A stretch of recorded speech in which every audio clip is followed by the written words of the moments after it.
record, and I'm gonna pass it over to I think Lisa. Lisa, you're starting to introduce this session and our speakers. I think we're going to start with Sarah Stalker-LaHoo from NSF. Yeah, okay. Thanks, Lisa, and thanks, Sarah. Welcome, everyone. We're so excited to have you here today, kicking off the FDP Research Security Subcommittee meeting. I'm joined here by my co-chairs, Doug Backman, Lisa Nichols, Mark Sweet, and we are joined by the amazing Secure Center teams. We can't wait to hear from everyone today. Just to give a quick high-level reminder for everyone, I think everyone's pretty familiar. We've been talking about the Secure Center for quite some time. Our office has been so excited. Again, just to be sure, I'm the Deputy Chief of Research Security Strategy and Policy at NSF. So this is something we've been working on for a couple of years now, and we're so excited that on July 24th, we did announce this $67 million investment with 2 awards, establishing both the Secure Center Prime Award and the Secure Center Analytics. We're going to be introducing you to those teams today. You're going to be hearing all about it. The main Secure Center is led by Mark Haselkorn from the University of Washington, having support from 9 different institutions of higher education. Really, this main Secure Award is serving as a clearinghouse, empowering the research community. Though you'll hear about all of the services and excitement and this virtual environment and everything that they're going to be providing to all of you just in just a few moments. The main Secure Center has 5 regional centers that are managed by 6 different institutes of higher education. It's community focused. As you'll probably hear Lisa say, and Mark, I think, has coined this term, the approach to research security is community designed, community used, and community improved. Really just so exciting. And Secure Analytics, led by our PI, Kevin Gamache from Texas A&M. This award also has support from Hoover, Parallax, a nonprofit research institute. And this team is going to be providing incredible subject matter expertise to the community in the form of landscape analyses, risk modeling, data reporting, and all working in lockstep together. So the Secure Center, just a quick thing, I think already they're having their first co-creation event at Rice, actually in just 1 month exactly, October 17th. It's called the Co-Creation Pilot, Co-Designing, Developing, Delivering Research Security Capabilities. I'm really excited for them already, bringing in additional institutions of higher education, even beyond currently those supporting the award. So it just goes to show how much they're building this community really straight off the bat. Very excited about it. And I do want to mention as well, at NSF, we are going to be standing up the U.S. Government Steering Committee. I'm very excited about that. Really, this steering committee is going to be comprised of research funding agencies across the government. Again, the Secure Center is not just serving NSF, it's serving all of us across the community. And we want to make sure that there's connective tissue there between all the research funding agencies, working closely with the Secure Center PIs, as well as with law enforcement and intelligence community agencies. So really excited about this. That's enough for me. I'll pass it over to Lisa, and it's going to be a great panel today. So thanks so much for joining us. All right, thanks so much, Sarah. And I think we're actually going to go ahead and introduce. So Mark Haselkorn is the principal investigator for Secure, and I think he was going to take the next slide. If we can go ahead and move to the next slide. Thank you. Thank you, Sarah. You pretty much covered everything. We can just go to the Q&A, right? Hi, everybody. I'm Mark Haselkorn, University of Washington.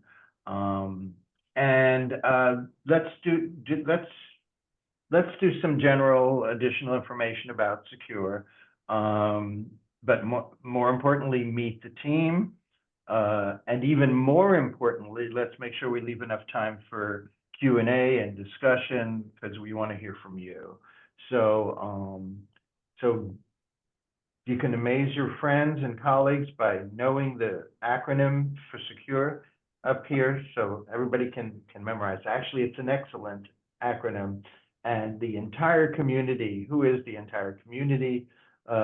We really mean the full gamut, all the IHEs, including non-R1s, the emerging and minority serving and historically Black colleges and universities, tribals, everyone is in this. We are not limited by the OSTP 50 million annual guidelines. We believe that this is a full community issue, and in fact, in many ways, the ones who are have fewer resources are the ones that are perhaps most vulnerable. So we don't want to leave those out. Small and medium businesses through SBIRs, STTRs, they're part of the community as well. Nonprofit research institutions, the higher ed associations such as FDP and APLU and AAU and CURE and GWIR, and you name it. There's a lot of us. Are ways we are already organizing ourselves. We're not reinventing the wheel here. We've got a lot of folks to bring together. And then there's the roles, the researchers, the research administrators. And then there's some discussion, are the funding agencies part of our community in the way that we're going to be using the community to co-create solutions? We think yes. We think yes, the funding agencies are on the steering committee, but there will be times when we need them at the table to help us co-create. So we include the whole group. And others, depending on what the issue is. Suppose the issue is physical space, some lab that needs additional security. Perhaps campus police are part of the community. Who else is part of the community? It depends on the research situation. So next slide. This is not, if you haven't gotten the idea already, this is not business as usual in many ways. One of the things is that we're not getting an award and then we're going to do a bunch of work and then we're going to deliver a product and give it to you.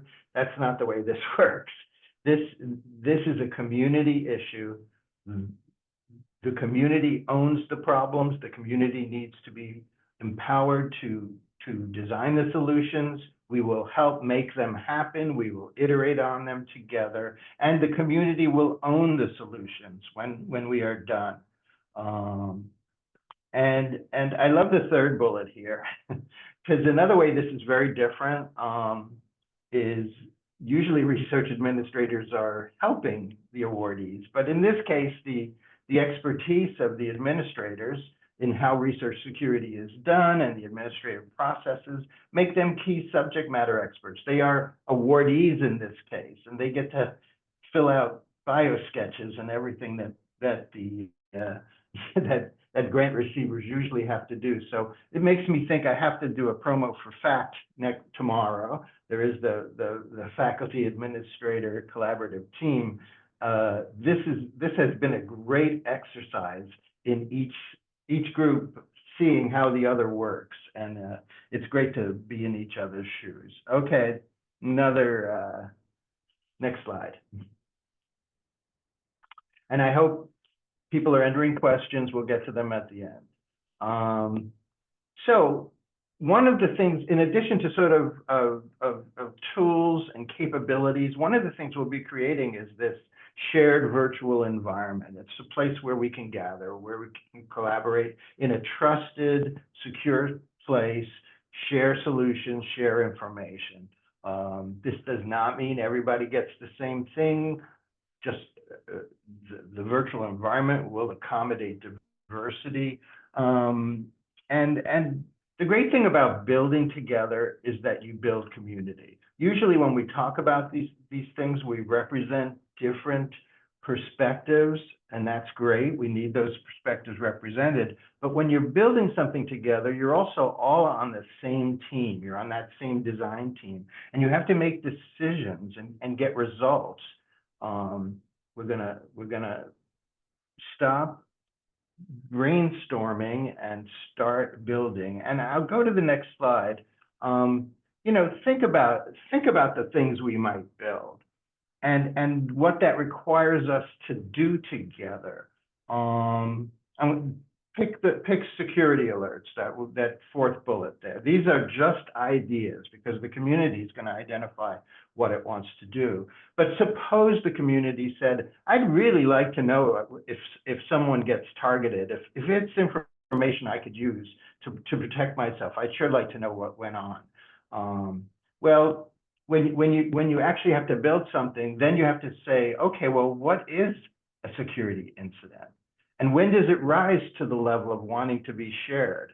And who has the authority to share? And will the system have the ability to share? And if it does, how do we define what the system would how do we make that system smart enough to know that something should be shared?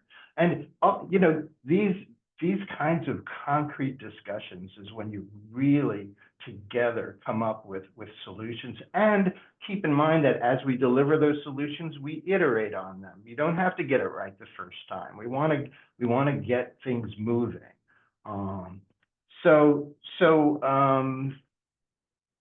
You know, shared components of a research security program, OSTP guidelines went out recently. They did not go to us, the institutions. They went to the agencies. It's going to come to us, but we don't know in what form. Are we each going to do kind of our own thing if it says we have to have a cybersecurity component, or are we going to get together and do one together and have it accommodate diversity and do it for all? It makes a lot more sense that we do it together. So really the big question at the bottom is, what are you thinking? What are you going to bring to the table, and what are we going to build together? Next slide. I think, so Sarah mentioned that we have regional centers. You're going to meet the regional council leadership group very shortly. And I like that first bullet. It really is more about community-centered design and co-creation than this is about compliance. And we can talk about that more, but let's keep rolling. Who's doing the slides? There we go. Okay, I have to say at this point, Lynette Arias, who is the co-director of the Secure Center, was going to take over and talk about the pieces, but unfortunately she has a medical issue in the family. We hope all works out well, and I'm going to do it quickly for her.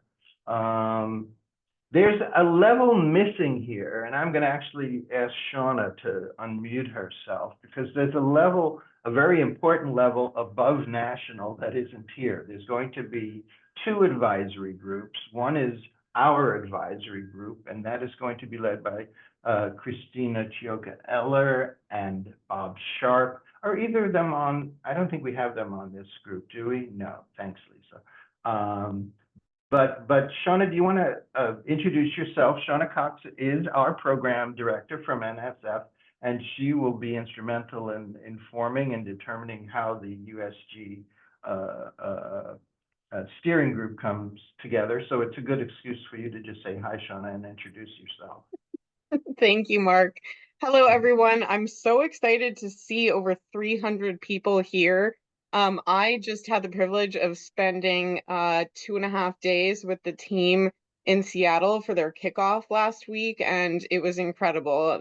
They're going to do great things, and you're going to do great things with them. So I'm really, really excited. Like Mark mentioned, and for any of you who are familiar with the solicitation that bore Secure Center, we envision a U.S. government steering committee as Secure Center's main interface with the federal government. And we at OCRISP are still working on the details of how the USGSC is going to work. We certainly have a lot of experience interfacing with other federal agencies. We've got subject matter experts who are basically just a phone call away, who contributed to the research security training modules, and Sarah and Rebecca are connected just about everywhere, as well as the folks who are part of FDP and other organizations. So it's actually a sort of crazily interconnected little web of people who are really passionate about what's going to be going on here. So as you know, the USGSC develops, we'll hopefully have some more to report out at future FDPs. And for now, we're really just encouraging the team to focus on making those first little tools that you're going to be using. I won't steal Mark's thunder in talking about the first upcoming activity, but it's going to be great. So jump on the wagon. I would encourage you to jump on the wagon. If co-design or co-creation seems strange and foreign, or you feel like it can't possibly work, know that I was there with you about a year ago when I first read Mark's letter of intent, because we've all been through a million visioning, brainstorming, all the whiteboards, all the sticky notes, and then nothing comes of it. And what this team is going to do, and I think we're going to hear from analytics too as well. Mark, do I have a minute to say just a smidge more about analytics, or I had to mute, and Sarah might have already talked about how we're excited to have 2 awards together. Can I share that excitement? I was going to introduce Kevin shortly, but you can say Okay. whatever you want. I just want to say that this team is incredible on so many levels, and you'll hear more about how we actually brought 2 teams together through the merit review process, which is highly unusual for NSF, but research security is kind of an unusual problem, and we need unusual solutions. So this is paradigm changing what we're doing here, and I can't be more excited to see it come to life. So I'll stop with that. Okay. You can Thank tell you. I'm really excited, everybody. Can you tell? You hide it. You hide your enthusiasm very well. So very quickly before the goal here is for you to meet some of the team, and you just met our program director, which is excellent. So we've mentioned national, and you'll see a little bit more, and we've mentioned regional. There are also functional areas. The co-creation team is led by a fantastic Dr. Sonia Savelli. She is in Italy right now making pots. So we will not see her, but we'll just be jealous of what she's doing. You're going to meet expert areas and value areas people, and I don't know if Caroline came in, but I hope you'll meet our evaluation as well. So let's go to the next slide. It's a breakdown that Lynette put together of the National Center components, and I would like to, and you can see here we have the co-creation leadership team under the director here, but over on the right we've got our kind of engagement people and our leadership support people, and I'd like to ask Lisa and Jim Luther and Robert Nobles to briefly say a few words about this office of the director that we've created, and how and the issues that very briefly that they're thinking about. I don't know, Robert or Lisa or Jim, do you have an act here? We don't have an act, but we can start with just brief introductions and a few words. Robert, do you want to start? Yeah, indeed. So Robert Nobles, Vice President for Research Administration, and Vice Chair of the faculty group with FDP, which brings me closer to this community. But I will say, from a role of an advisor, my primary activity is going to be working with Jim and Lisa to make sure that we have a coherent infrastructure of engaging with all of the institutions across the nation. And so we are going to be putting together ways for which that we can identify and stratify our community to make sure that we're not leaving anyone out. And so we're really looking forward to working with everyone and maximizing the engagement and making sure that our research portfolios are secure. Jim, I'll turn it over to you. Thanks, Robert. I don't have a whole lot to add other than some of the recent discussion that we've talked about, just to help people understand where we think we're going to kind of Swiss Army knife into this kind of stuff. Is we had recent discussions last week about the evaluation process. Not sure if that's going to come up later on, but that's a critical component of this grant, is to make sure that it's effective, and it's effective for the partners, the collaborators, the research administrators, the faculty, and so forth. And I think the other thing that we've talked a bit about is there's lots of different flavors and types of people that are going to partner with us, and how they do that. What is their role? What are their responsibilities? How do they do it? How do they get value? A lot of those types of things, I think, are some of the things that we'll work with the various parties on. Lisa? Thanks, Jim. I'm Lisa Nichols. I'm the Executive Director for Research Security at the University of Michigan, and I co-chair the Research Security Subcommittee at the FDP, as well as the I'm sorry, I was going to say foreign influence, Jim, the Federal Engagement Working Group.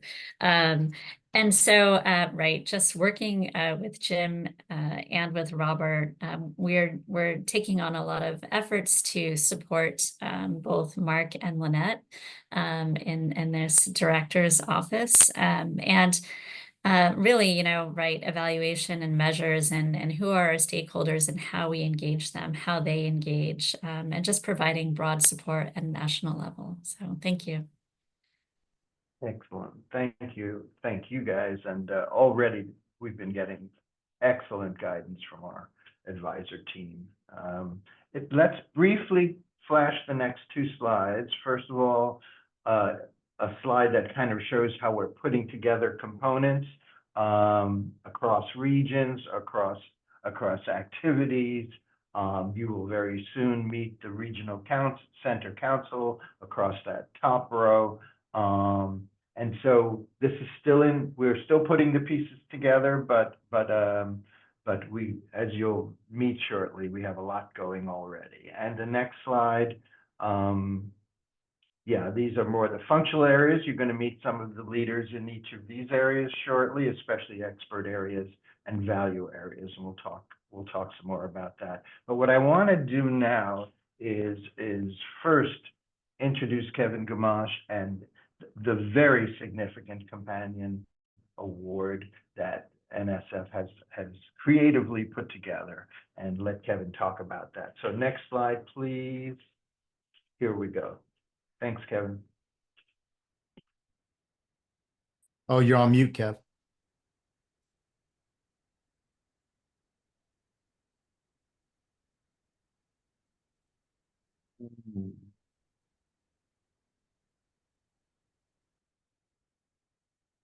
All right, now I'm not. Thanks, Mark. Sure. So I'm Kevin Gamache. I'm the Vice Chancellor and Chief Research Security Officer for the Texas A&M University System. And I will also be the Director of Secure Analytics. You've heard a little bit about what Secure Analytics is, but let me provide you a little bit of detail. Through the Secure Center, Secure Analytics is designed to identify and analyze patterns of foreign malign behavior, share information on research security risks, enhance risk assessment, prevention, and mitigation practices, and most importantly, empower and train the research community. Texas A&M leads this effort in partnership with the Hoover Institution at Stanford and Parallax Advanced Research. Glenn Tiffert, who leads the effort at Stanford, and L.J. Eads at Parallax make up the leadership team of Secure Analytics. Between us, we are experienced in building academic research security programs, and in many ways, Glenn has pioneered empirical methods for research on research security. So we look forward to building on that with the community over the next few years. We will also have our own advisory board, and we are fortunate that former Secretary of State Condoleezza Rice has agreed to chair our board, along with a small group of really renowned scholars that will be named publicly as soon as everybody accepts their invitation from Secretary Rice.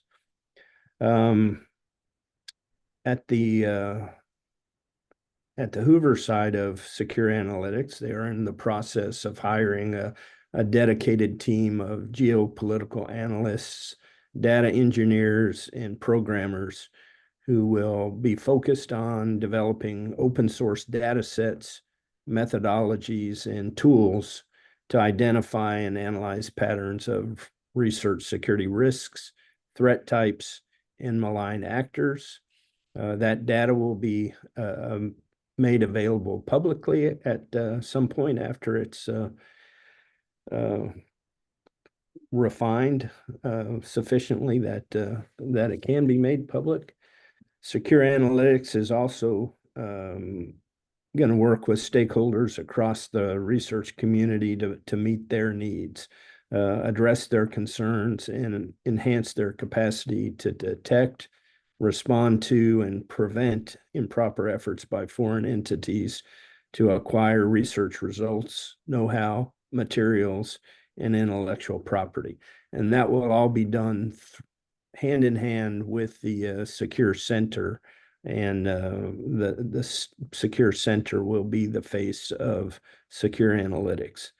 So what kind of things will we deliver? Well, first, we'll deliver a community-facing platform that will be powered by extensive qualitative and quantitative data sets, as I mentioned earlier, and accepted AI and machine learning technologies that will empower accredited users to query the research priorities, collaboration networks, and professional associations of potential international research partners. We'll be able to do that in multiple languages, and it will collect and analyze at scale foreign industrial policies, talent, and workforce development plans, patent and corporate data, among other things.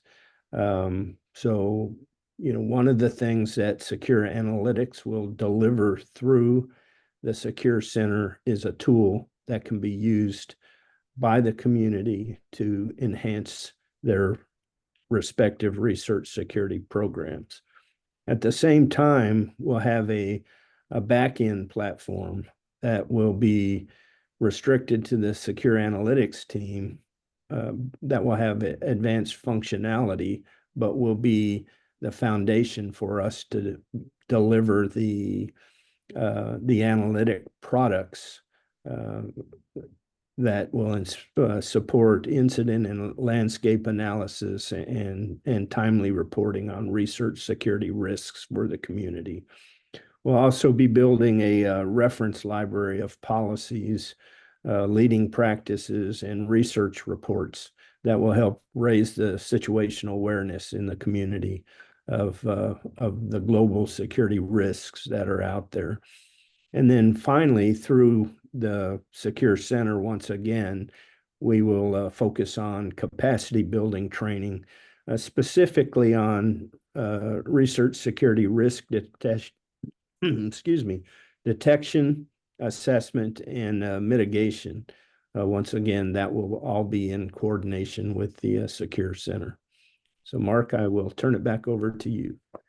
Thank you, Kevin. We're excited to be working together. And Kevin, by the way, is also part of the next group that we're going to be introducing, in addition to being the PI on analytics. He is part of the regional center groups. And as Sarah mentioned, we're going to have 5 regional co-creation hubs at 5, representing the 5 regions of the United States. This is an incredibly ambitious activity to do a co-creation activity with a national community to create a national product together. This is very, very exciting for those of us who do co-design and co-creation. And so, I'd like to invite the leadership group of the regions to unmute themselves, and I think I'll let you introduce yourselves. So, Northeast region, Robin and Amanda, are you both on, or just I know I saw Amanda. And Sarah, can we move to the next slide? Yes, please. I'm sorry. Thank I'm you. not There we- sure. I'm not sure there we if go. Robin. I don't have. Yeah, go ahead. So, Okay. actually, let's just, now that we have the names up there, thank you, Lisa. Why don't we just go through the list here? And if you're here, why don't you get on and introduce yourself, and then I might ask you a question or two. Go ahead, I'm Amanda. Amanda Humphrey. I am the Chief Research Operations Officer at Northeastern University, and I am fortunate enough to be co-directing the Northeast Regional Center with the Vice Provost for Research Administration at Northeastern University, Robin Sear. Thanks, Amanda. Southeast? Good afternoon. I'm Deepika Bhatia. I'm the Associate Vice President for Research Compliance and Regulatory Affairs, as well as the Chief Research Security Officer at Emory University. I'm leading the Southeast Regional Center. Thanks. We've already heard from Robert, so I don't think he needs to introduce himself. Yeah, it's easy for me to say I hired Deepika and look forward to working with her in the Southeast. Well, I'll turn it over to the taking all the Midwest. credit. Midwest. Do we have? Tony, you wanna Hi, check? it's There we me, go. Amy. Oh, is that Amy? Hi, Amy. Hi. Hello, I'm Amy Brenneke, University of Missouri, Kansas City. I represent the Midwest Regional Center as the program manager. The Midwest Regional Center will be directed and co-directed by Tony Caruso and Michelle Kennett. We look forward to working with everyone. Thanks, Amy. Glad you're here. Southwest, Lori, Kevin? Hi there, I'm Nope, you're. Lori Schultz, Senior Associate Vice President for Research Administration at the University of Texas, San Antonio. And I'm very excited to be joining this something big together, along with Dr. Gamache and everybody who's introduced themselves. So Excellent. And West?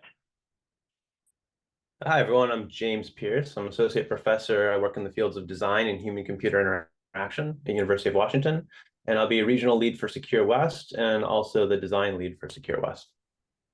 Excellent, excellent. So I just thought maybe to give everybody one more chance to say something, or at least one from each region. Could you talk a little bit about your thoughts on how you're going to engage with the stakeholders in your region and bring them to the co-creation table? Have you guys what have you been thinking about thus far? Anyone want to take that to start, or should we go through the regions again? I can take a stab first. So we have a research security workshop that's actually coming up on Thursday at Georgia Tech. And so that's a really good avenue for all of our Southeast regions getting together to bring that community, create that community, starting with Emory's background with CDC, as well as with Georgia Tech and Georgia State, Augusta universities. And so that's where we are starting our community seeking initiative. Mm-hmm. Excellent. And that reminds me, Sarah, I'm not sure everybody was on at the beginning, but Sarah mentioned a co-creation activity that we're going to be doing at Rice. I wanted to real quickly mention, so in addition to Rice, that we're going to bring together from the following schools, the folks who are will be responsible for setting up research security programs in the Southwest. And we want to hear what they're thinking. This is going to be from UT Austin and MD Anderson and Baylor and UT Arlington and the University of Arkansas and Houston Methodist and Texas Tech. Not one of those people is part of this award. We don't care and they don't care, because we're all in this together. That's what this is all about, bringing together all of us around, and the tables we're talking about, these co-creation tables at each of these regions, are where a lot of this magic is going to happen. Anyone else want to talk about their thoughts on the regional co-creation centers?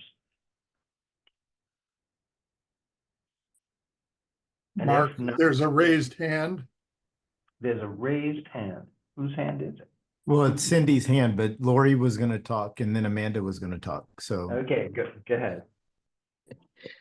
Thanks, Robert. Thanks, Mark. I think that, for me, especially starting a position at a new institution, there are enough universities in Texas for it to be its own region in some respects.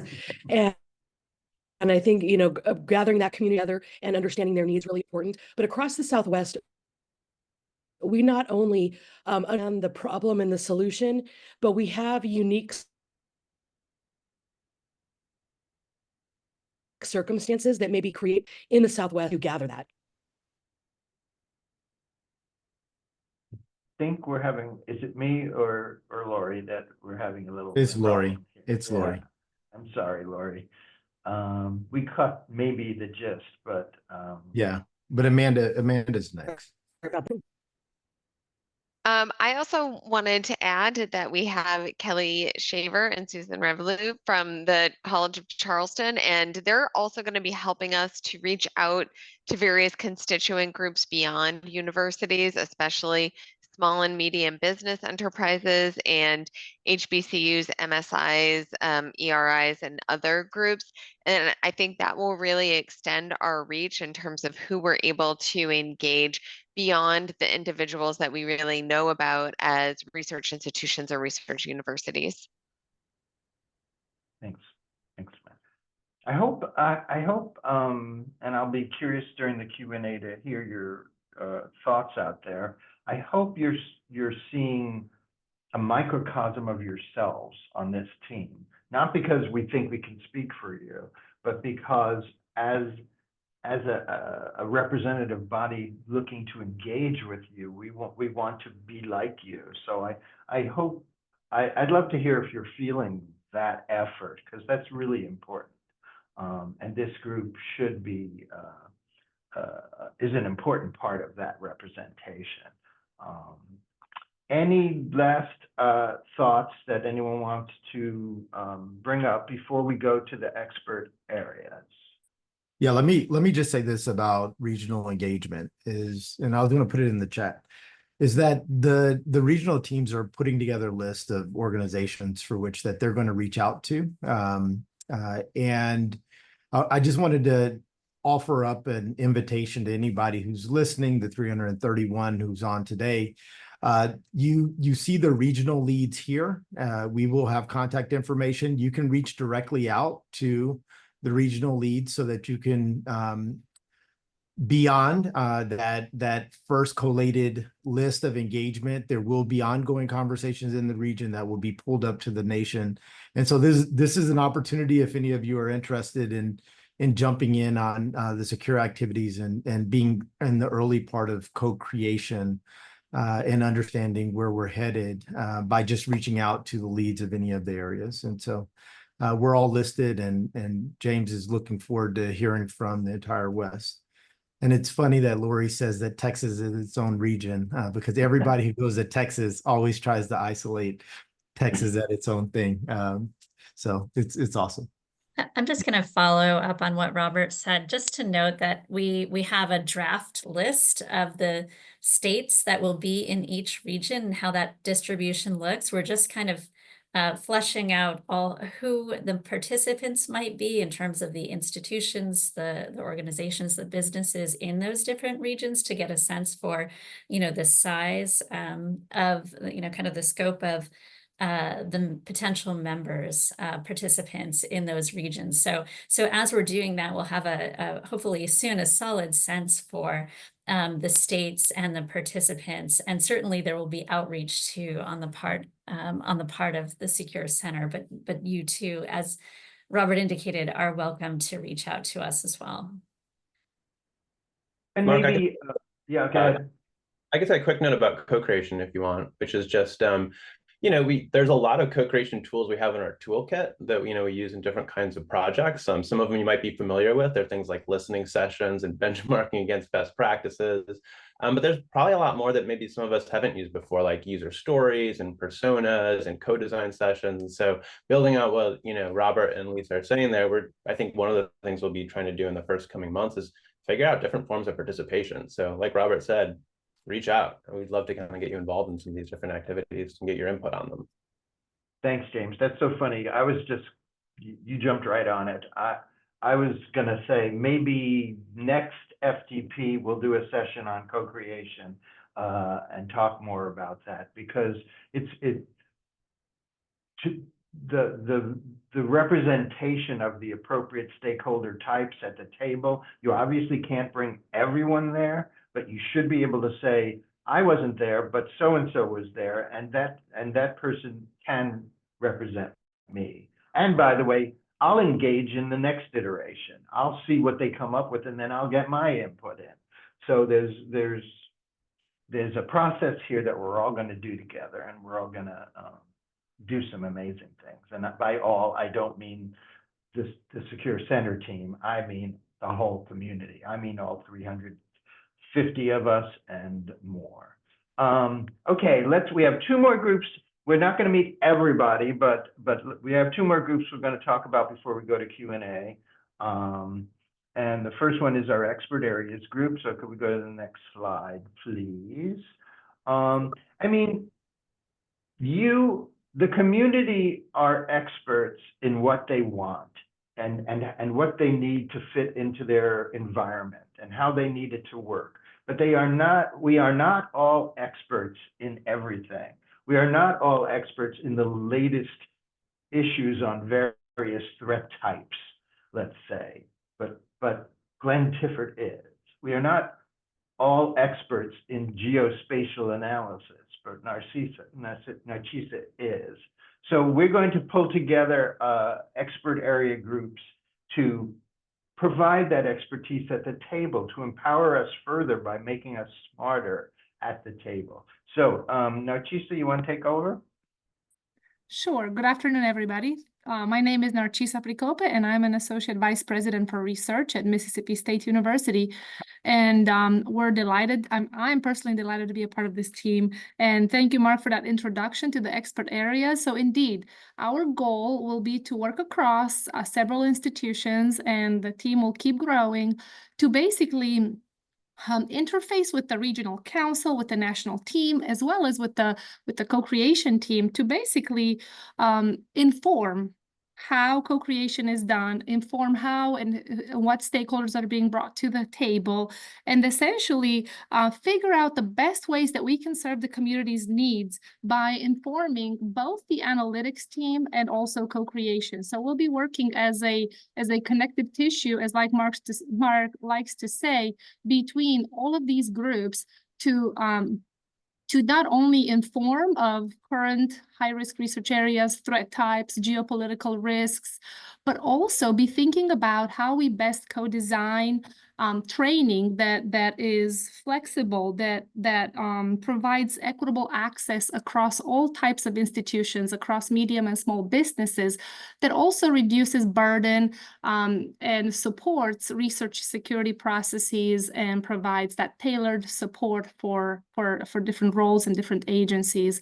And then ultimately, we hope to be able to work together and recommend best practices and lead to the development of policies as this work progresses. So we're very excited about the opportunity, and we're very excited to serve the community and stay in touch. And also, we'll also be both internally and externally facing roster of experts. So who do you talk to? Who do you contact when you have a question and when you need a certain type of help, whether it's analytical or it's more training, more risk related, and so on. So thank you so much. And Glenn, I think you're on, right? Hi, Mark. Yes, I am. It's really a pleasure to be here and to be able to join the expert areas in the Secure Center and to be a bridge between the work that we do on the secure analytics side, engaging with the community, particularly to ensure that we understand the science, the collaborations, the technologies that are at stake, because of course the research community, the bench scientists are critical to have at the table in discussions about these concerns, and to ensure that as we move forward, we build solutions that minimize burden on actual scientists and institutions so that they can do the work really that they're trained to do. Our goal is to really facilitate international collaboration and to facilitate the work that the community wants to do, but to ensure that they've got the information and the tools they need to do it safely. Thank you, Mark. I really look forward to working with everyone on this call and all of your colleagues. Thank you, Glenn. And the mention of burden, of course, is a key FDP issue that is a great link to the value areas that we're going to wind up with. But before we go there, Lisa, I think you're our third person online from the expert areas. Did you want to say something about your angle here? Thank you. I just want to echo what we heard from Narcisa and Glenn. Look forward to working with them on the issues, the areas in here. And I just want to mention also my colleague, Jason Owen Smith, who's a professor, Associate Vice President for Research and head of the Institute for Research, Innovation, and Science at the University of Michigan, who will also be joining us, and many others, I think, who will contribute to this area. So thank you. Thanks, Lisa. That's excellent. So let's go to the last slide before we get to the Q&A. I hope there's some interest in having a discussion out there. But before we go, you know, I was at the National Academy of Science meeting yesterday, and Kelvin Drogemeyer led off, and he said, the thing that you got to put in the middle of all of this is the values. Values go in the center. And we have fortunate to have a great values team. And a lot of the value issues are about balance. How do we balance open, collaborative, international research with appropriate security? And there are other balance issues around, you know, how do we do it without creating burden? How do we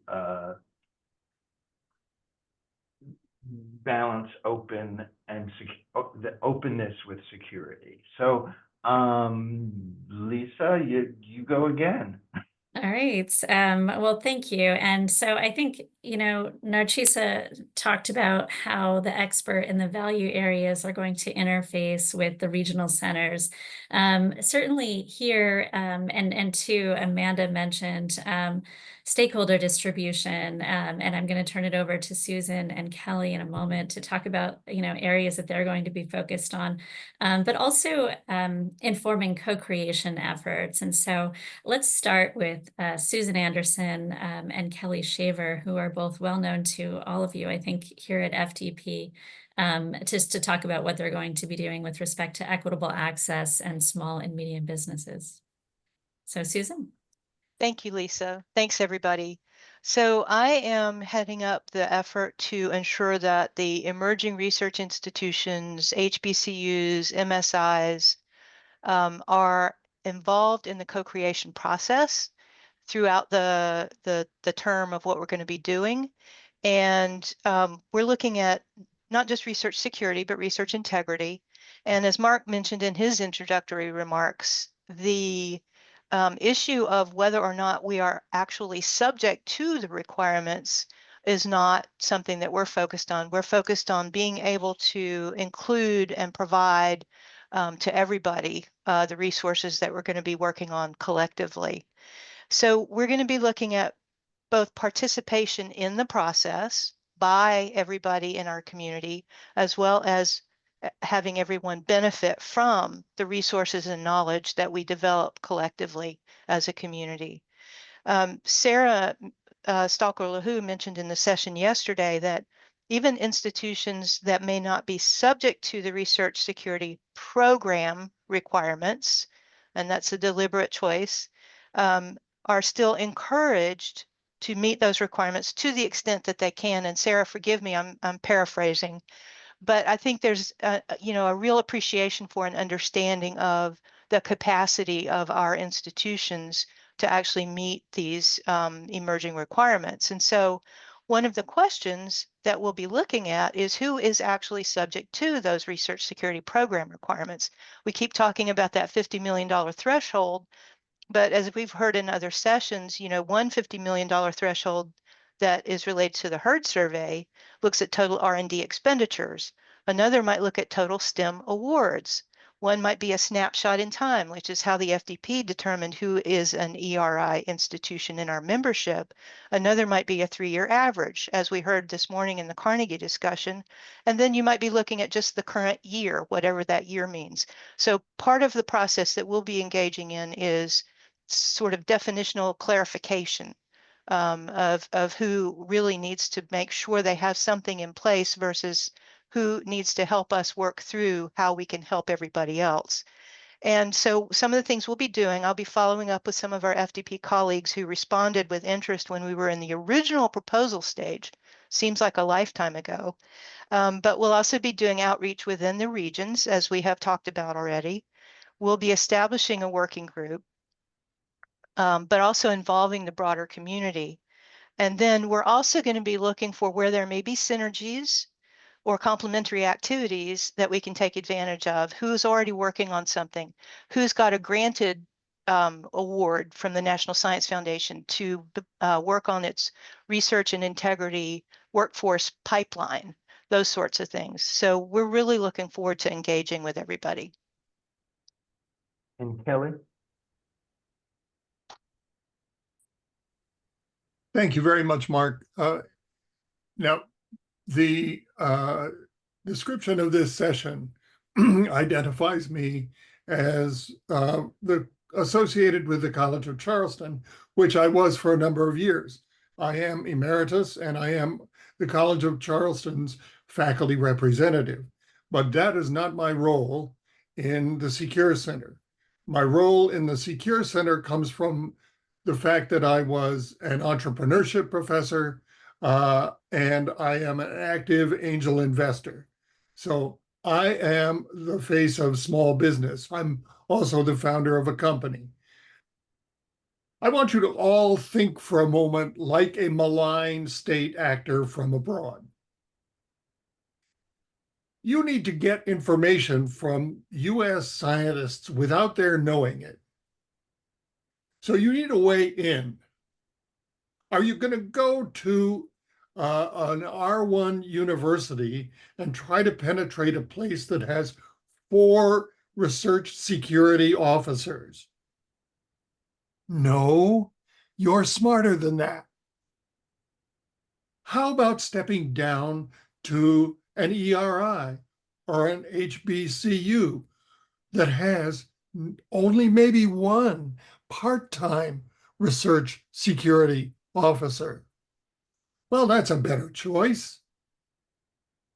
But how about a small business that sells products and services to elements of the DoD?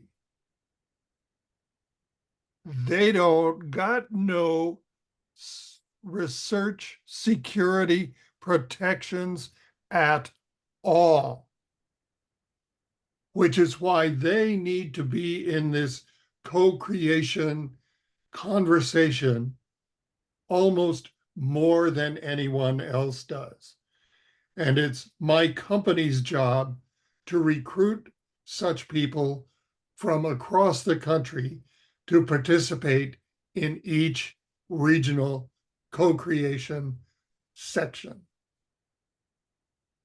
All right, thank you, Susan and Kelly. So other important issues that we'll be addressing in this area, one that is, I think, near and dear, certainly to the Federal Demonstration Partnership, and really a center of their work is burden reduction. And so when we're co-creating and when we're thinking about you know, the products that will come from Secure, again, that are identified, prioritized, and co-designed by the community, we'll be thinking about burden reduction and you know, how we can facilitate that in the co-creation process. You know, in addition, balancing science with the political climate. So there are a number of different areas here that, you know, I think that Narcisa really laid it out well in terms of how we're going to engage both from a stakeholder and co-creation you know, perspective with the regional centers. I just want to mention very quickly, because they couldn't join us today, that David Rives, a professor in the Department of Human-Centered Design and Engineering at the University of Washington, is also a part of this team, as is Frances Hiskin, a senior research program manager at the Hoover Institution at Stanford University. And I'll turn it back over to Mark. Thank you. And before we leave value areas and go to the Q&A, I am going to turn it back to Glenn for one more time, because Frances has a particular value area that she is focusing on that is critical and we haven't mentioned yet. So Glenn, why don't you introduce that? Thank you very much. Thank you very much, Mark and Lisa. In the years that we've been working in research security at the Hoover Institution, ensuring that the work we do does not contribute to bias and in fact fights bias has been a very important consideration for us. And Frances is a colleague of mine at Hoover and is deeply committed to ensuring that the work goes forward in a way that actually is consistent with the values and fights the fear and discrimination and bias that has sometimes attended to this type of work. And so she will be guiding us in analytics, and she will also be contributing to the values areas to ensure that both components of the secure program do this in the right way. Thank you, Mark. Okay, and I just to be even more crystal clear, there has been profiling associated with some of this work that we are committed to make sure that our value of fairness is maintained as we move forward on this activity. So heavy stuff, fun stuff, co-creation's a blast. What are you thinking out there? You've met the team. Oh, by the way, is there anyone on from the team who I have failed to give some time to? Did we get everybody? Okay, good. You will meet other members of the team as we go forward. So have there, Lisa, who in your group is handling the Q&A? Are there any? Mark Sweet and Doug Backman. Mark and Doug, do we have any questions? Right now, we don't have any questions, but Sarah, maybe if you could take down the slides so we can see everyone, that'd be great. Great. I do want to say there was one comment that came in earlier, and I'll take an opportunity now to just say to Shauna, Mark, Kevin, the regional centers, the expert and value areas. I think I share this. This is really exciting. This is innovative and invigorating. Robert, I think, summed it up for all of us. And this is really, I'm really glad that we're having this opportunity within the FDP to really kind of launch this, because this is some of the core values within the FDP. I'm going to take the prerogative and ask kind of the first question maybe to kick it off. And Mark, in this really early stages, what do you envision as maybe some of the first early deliverables that might come out of this program? Well, again, I don't want to, keep the community from having the prerogative, but NSF has made some investments. There are, for example, training modules that exist. Would they benefit from community co-creation, some iterations on these training modules? The goal of co-creation is not to build everything from scratch and do it all. If something exists, we want to incorporate it into the shared environment and allow the community to use it and improve it and take ownership of it. That's sort of the uniqueness of this. So I think, does that answer your question? I think we'll find low-hanging fruit that we can build on pretty quickly. I mean, Mark, if you want, I could highlight some examples of low-hanging fruit that we've already began envisioning. That's policies and procedures that some institutions may not have. It's screening activities for which that many of us use visual compliance and some institutions don't. So it's really talking about how do you perform screening activities, or how do you tap into the Secure Center for specialized screening apparatuses.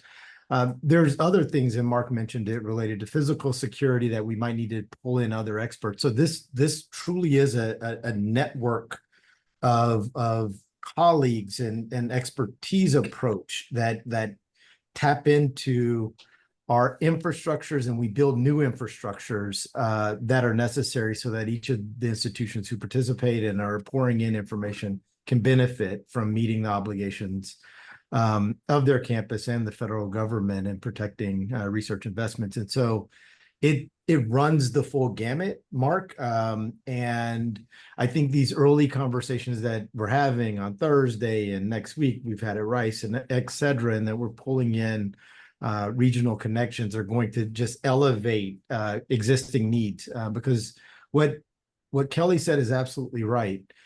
There's a number of our institutions that are large that have a lot of research security resources, and there's some of our institutions that don't. And we really are interconnected in a way that we need to make sure everybody has a robust infrastructure to protect the work that's being performed, so that we can continue to move forward as a nation.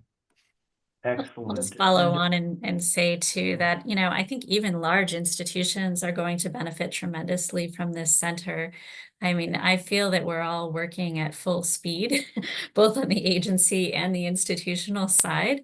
And, going it alone isn't necessarily the best way to do these things. And I think that what's really interesting and, I think will be of great benefit to the community in terms of the co-creation process is bringing a lot of different perspectives and minds to the table, right? And so there are a lot of things that I might not consider that others would, and that's the important part of some of the work that Kelly and Susan and Francis and others are doing in terms of just making sure that all of those perspectives are at the table. So I'm really looking forward to that. And Kevin and Glenn, would you guys like to make a comment on the state of analytics and what you're starting with and what might be early phases there? Our hope is to have a minimal viable product out there and being used by members in the community, accredited users who've undergone training and signed a data use agreement, because there's a lot of power under the hood, within about 9 months. And in fact, we actually have a beta version, but the key thing is in the co-creation process, we want to ensure that we've worked with members of the community before releasing it into prime time to ensure it meets their needs, that it delivers the information that they need in a way that's legible, and helps them do the jobs that they need to do. And so rather than release something on day one, we really want to bring the community in to help us kind of build the way the product would work. And so we look forward to working with the center on that as well. And we will continue to iterate on that platform because we're really going to push the technology and the data as far as it can go. Excellent, thank you. And I'll just mention, and then maybe Mark, let us know if there's move on to another question.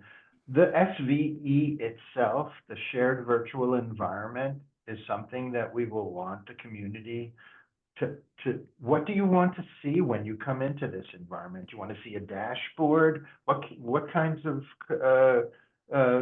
communication capabilities do you want in SVE? What do you want that environment to feel like? What's the look and feel of that thing? So that's another thing we want to get to rather early, because then that becomes the home of a lot of the work.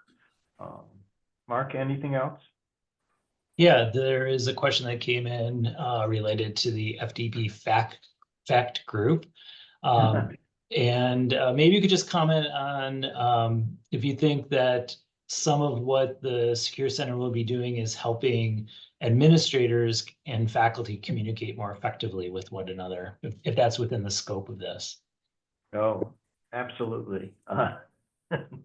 I could talk on that one for a while, but I've been doing a lot of talking. Does somebody else want to jump in on that one?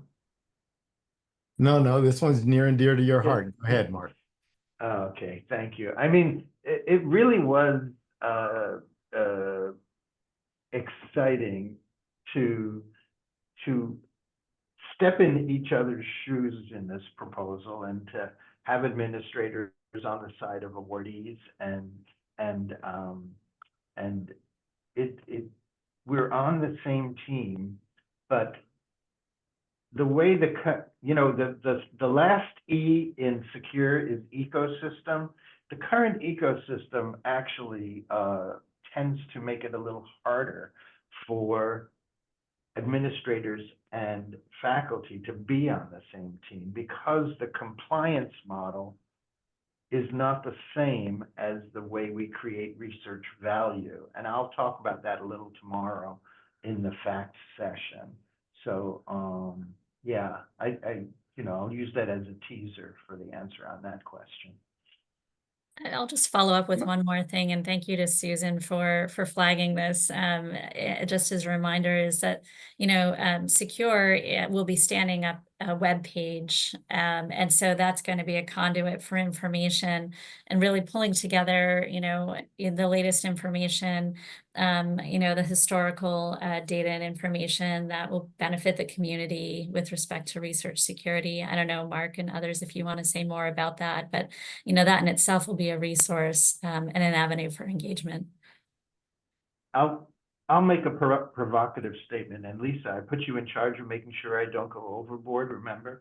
Okay, so I'm going to make a provocative statement. As long as we're talking about research security and research as two separate activities, we're going to lose. Those have to be the same activity. It's one activity.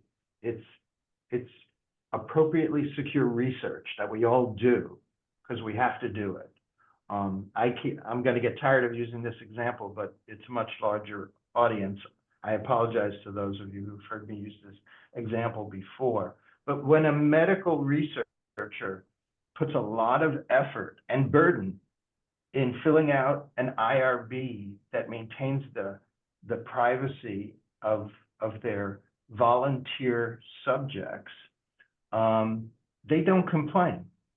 And they don't complain because they understand that that's part of the value of the research, and that it's and that if they don't protect the privacy of their volunteer patients, subjects, then they won't have any research they can do because they won't have any more subjects. It's integrated in the work. It has obvious value. Well, that's appropriately secure research is more valuable than research that is not appropriately secure. And it's one activity. We have to get that together.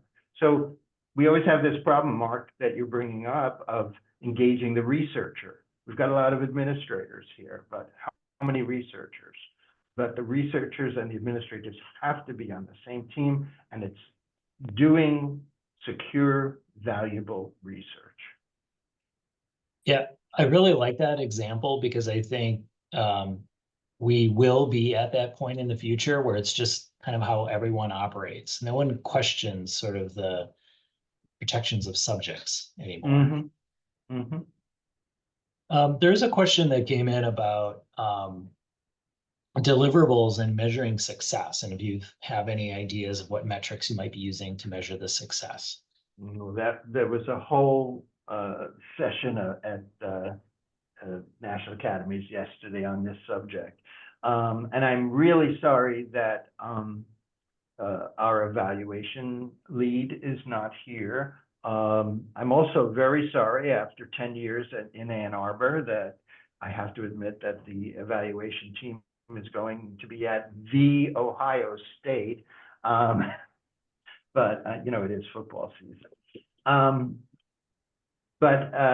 Yeah, I don't know how to, Sarah, what should we take from that yesterday? I'll tell you one thing that we took from yesterday. It's early. We still don't even know what the requirements will be that are coming down to the institutions. So it's sort of like we know we're going to have to, what baseline data should we be gathering now in order to know if what we do makes a difference? And is it quantitative, like numbers of break-ins or numbers of inappropriate publications or something? Is it qualitative? Is it about, you know, what we're doing is we're doing community building. How do we measure whether our community building is effective? There's so many aspects to this. So the evaluation part is critical. It's also complex.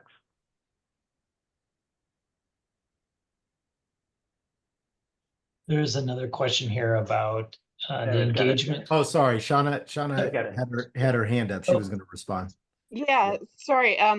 Sorry, Mark. I hit lower my hand instead of unmute myself. I wanted to echo the idea that evaluation is complex, but I'm really encouraged by both the evaluator and evaluation team that Secure Center has chosen, as well as her level of engagement at the kickoff last week. For any of you who've been involved in big projects, you may, have experienced evaluation often feeling sort of like a tacked on, added on after the fact thought. And in this case, I am confident that their evaluator is not going to let them get away with that. And that both the activities and the logic model, the inputs, the outputs, the impacts, it's all going to be developed with an eye to how to evaluate its success. Additionally, I think that she posed some really important and provocative questions to the group, along the lines of, is the point of this center just to make Congress happy? If in 5 years we go make a report to Congress and they're happy with the outcome of Secure, is that enough? I think the research community would probably like a little bit more than that.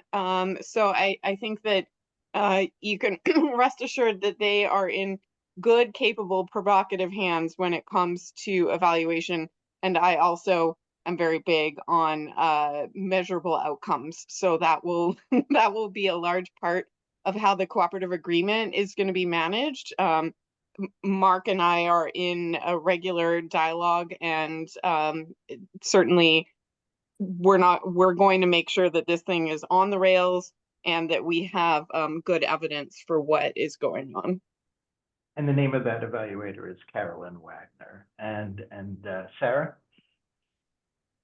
Yeah, no, and I was just going to add to, what you said as well, Mark, that, it's challenging how to measure, is research security succeeding, and looking at the policies and looking at the effects in the community. It's a tough question, right? All of those bright minds together yesterday and still no exact path forward and answer. But, I think a lot of great ideas, starting at like the smallest unit at the institutional level, right? And then kind of going from there. But anyway, that's it. I just want to go back to Q&A, but I just wanted to add that. I'll just mention quickly too that I think it's great that federal agencies are asking these questions at the same time that Secure is launching, because certainly we'll be looking to align those efforts with respect to measurement, and also the launch of the Research on Research Security program, I think will be beneficial as well. So I think there are a lot of really great efforts that are kind of coming together that'll be helpful in that regard. Oh, thank you for mentioning that, Lisa. I should have thought of that one. There is an additional NSF investment in the RORS program, the Research on Research Security. And as we think about, Mark, can I cut you off just real quick? Yeah.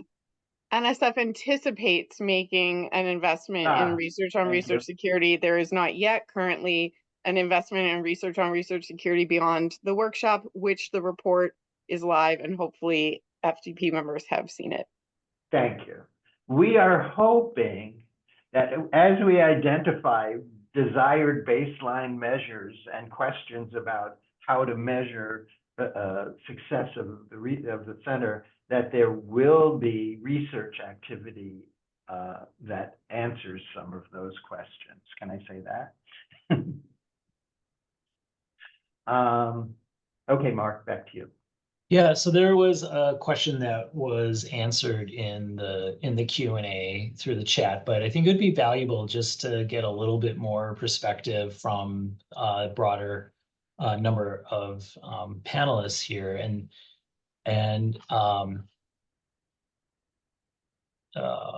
basically maybe re-describe what the overarching goal of this whole project is in kind of really clear, plain language.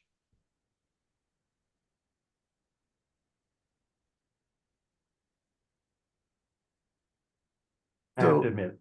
Okay. You want to answer, Mark, or you want me to? No, go. All right. So I like sound bites and digestible information. So what is the Secure Center? What did we present today? Honestly, what the Secure Center is, and I posted it in the chat. And if we want to summate it into a sentence, it's really bringing together experts across the nation to look at the strengths that we're currently implementing in research security and integrity programs, and then also identifying the gaps. And when we have gaps of what large, medium, small, and other institutions have struggled with, we are going to create solutions for the gaps. And so what's the mission of Secure, other than me reading the mission, vision, values slide that we had at the kickoff? The real goal is to help all of the institutions that receive federal research dollars. How can they secure their research at their institutions? And so the metrics are a little different than what we typically have in terms of risk assessments, et cetera. But the volumes, the paradigms of gaps that we all experience, and I've been at a few institutions and I have colleagues across the nation, and we're all part of this. Each of our institutions has a different gap. Maybe that gap has already been solved. Maybe we need to put our heads together, which we will, to solve deeper gaps. And through the Secure Center, we do all of that. So what is the Secure Center doing? And then Glenn, I'll give it to you because I saw your mouth open. Is we are helping the nation, institutes of higher education, small businesses, and et cetera, that receive federal dollars secure their research, the research investments that have been made to them. Go ahead, Glenn. Billy, while we're still on the center, do you want to, I see your hand raised. I think you probably want to add something to what Robert said, and then I'll follow you. Oh, thank you. Yes, I do. One of the things that we hope to do, actually two of the things that we hope to do, are in a constant state of tension. We hope to enhance research security and integrity. And we hope to do that while at the same time not contributing to burden and encouraging international collaboration. Now, if you put those four things in the same sentence together, you can be forgiven for thinking, oh my God, how am I going to do that? Well, it's our job to try to figure it out. So speaking for the analytics team, which is in parallel to the center, but collaborating through various people, we have a somewhat narrower scope of mission, but we intend to take that and go very, very deep on it. As Kevin said, we're really the data collection, analysis, and reporting hub for the Secure program. Our goal here is to ensure that the research security choices that we make are informed by very deep, rigorous, verifiable, empirical information. Because at the end of the day, we are responding to risk. But if we don't understand that risk well, where it is, where it isn't, what type of risk it is, it's the who, what, where, and when of risk, then we're not going to be able to build the policies and responses around it that will be effective. And so Secure Analytics has that piece of the mission to, in a sense, really study the heck out of where the risk is and where it isn't in the most rigorous, ways that will inspire confidence on the part of the community. And once we build the evidentiary foundation of where the risk is and isn't, then we can begin to scope our policies in ways that are responsive to it, and not overshoot or undershoot the mark. Jim. Yeah, I was going to answer this in the context of the very first question, which was what is an example that might come out of this? And we learned quite well last week that co-creation is not about a central group of people deciding what the priorities are. It's not a Steve Jobs approach as to I know what you want. It is you. It is the crowd developing this. But let me give one example. Robert and I were in a meeting last week, and Robert got an email. Robert, if you remember, and the email was a set of facts from a faculty member about a collaboration and what they should do. And we shared together that email could take 2 minutes, 2 hours, 2 days, 2 weeks, or 2 months to get back to that faculty member. I would hope, if I were on a co-creation team, that email, informed by what Glenn just said, and I think Glenn's setup for this was perfect, that we would be able to answer that type of thing in a much more informed way that serves the faculty member, that gets to yes, ideally, from a collaboration standpoint, that does it in a way that's less burdensome, supports the research, and all of those other things. That's the kind of thing that at Yale and at other institutions, that's the kind of thing that comes up. And the second I get those emails, I think, boy, this isn't going to be easy. That faculty member wants an answer, and it's going to take days or weeks or months to get counsel together and conflict of interest together and collaborators together and do a risk assessment to understand the different entities are involved and so forth. So I just wanted to say, again, I'm not on a co-creation team, but if I was, I would say that's something that operationally lots of institutions probably deal with on a daily basis. And that might be a topic that Secure can address, especially with the insights that are going to come from analytics. Thank you. As well as guidance, right, and other resources. So I think there's a lot there. Jim, you kind of teed up the next question that I think might be really useful to try and get in the next 5 minutes or so, and that is a little bit more detail about how the Secure Center and Secure Analytics will actually kind of be working together. So I'm going to draw attention to the shared virtual environment, and both for this question and what Jim was just talking about. When the SVE is working and we are all engaged, when one person knows something, everyone will know something. And those things that take a long time shouldn't have to be repeated over and over and over again. Having learned not everything that each of us individually experiences is immediately applicable or perfectly applicable. We're all in different environments, we're all in different regions, we all do different jobs. But the fact is, those things that are useful and helpful, those things that the community decides need to be shared, those clearinghouse informations that have been, whether they've come from analytics or whether they've come through somebody's experience dealing with a problem,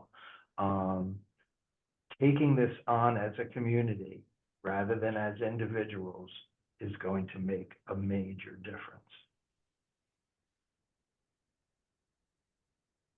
Here, let me add to that, Mark, if I can. Sure can. Yeah, I mean, the process of collaboration and coordination between Secure Analytics and the Secure Center is something that we've given a lot of thought to. We are in the process of finalizing a service level agreement that will, outline how that is going to happen. That will be a living document as the Secure Center becomes more mature and secure analytics becomes more mature, we're going to see what works and what doesn't. And because that will be a living document, that'll be updated every 6 months so that, we refine the process of coordination between the two pieces of secure so that we're both laser focused on delivering for the community. And I think we have a message. Yeah, we have a hard stop message. Who wants the last word? Sarah, we'll turn it back to you. Oh, well, I'm the same way. I think that just as Shauna said, we're just so excited about this. And Robert, I don't know, many of you probably were not on the webinar quite yet, but Robert noted yesterday, I keep saying, this is just such an opportunity to be able to be providing support and connective tissue between, with the entire research community. Rebecca and I go out so often and we're trying to talk to everybody, but there's so many questions out there. There are so many unknowns, and people, again, first and foremost, if people can just feel like they're getting the information they need and the support through the Secure Center to be making risk-informed decisions and know where they can say yes and know where they can say no. Because people are just saying no because they're scared. And that is what terrifies me. That is absolutely, from my opinion and my vantage point, what is going to be the worst thing that can happen from all of this. We want people to still be collaborating internationally with incredible institutions from all around the world and researchers from all around the world, the brightest minds, the brightest ideas. Let's just do it securely and let's make risk-informed decisions. And I'm really hoping that this Secure Center, this team, this amazing team that's on this panel today is really going to be able to deliver that. And I think it's going to be such a tremendous undertaking and in furtherance of U.S. national security and our scientific ecosystem. And it's really amazing. So thanks, everyone.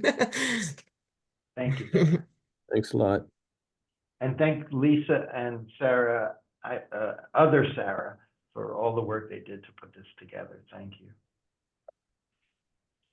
Yes, thank you. Really appreciate all of the panelists. And unfortunately, we need to stop this session and get the next one going. So thanks, everyone. Bye. Thank you.